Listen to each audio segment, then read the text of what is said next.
target is a syndicate leader. He is associated with several criminal organizations. And proficient with a laser sword. I can watch Maul the double saber all day. It never gets old. The Empire tried to kill me. Their betrayal demands consequence. And that consequence requires a weapon.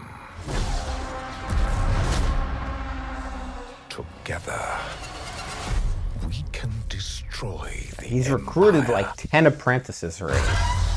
He wants to fight as allies. The Empire may be our common enemy,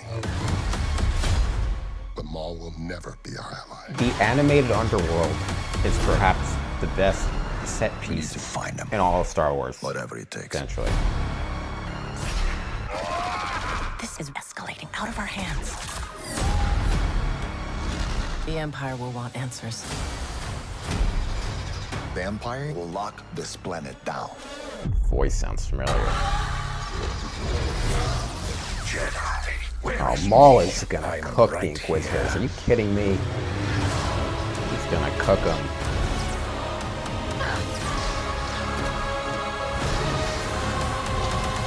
Let us have our revenge.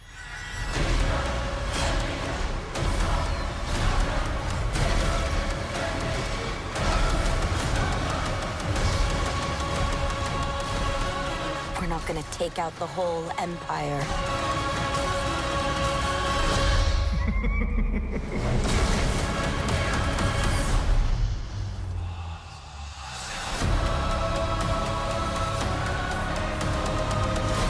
Alright, I absolutely can't wait for this. I really love what they're doing with this show.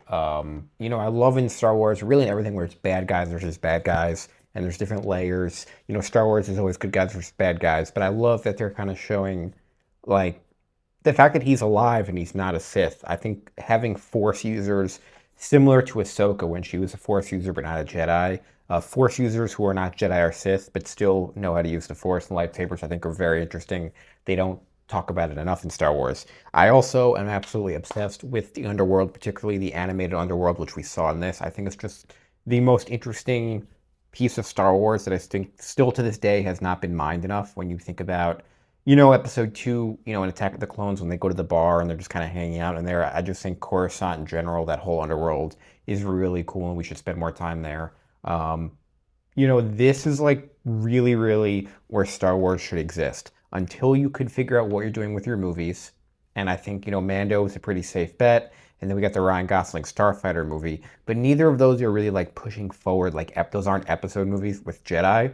So I think there are safe bets. But until you can really, until you know what you're going to do, like cut and dry, continue to make shows like this. Because this is for the fans like, you know, like me who really care about Star Wars. And I really, really enjoy these animated projects. This is Filoni's strength. And I think it'd be really foolish to not have Filoni continue to play into his strengths.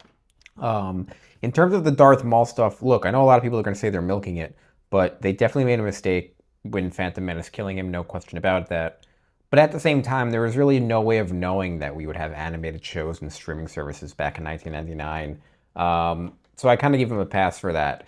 But overall, I really, really like Maul as a character, and they've kind of made him smarter. I don't really love that they've kind of made him a little bit of an anti-hero, because he's just straight up a bad guy. Like, there's no denying that in Phantom Menace. But this is still interesting stuff. So let me know what you guys think in the comments. I'm super excited about this. It comes out a day after my birthday. Perfect timing. Thanks for watching, and as always, I'll see you.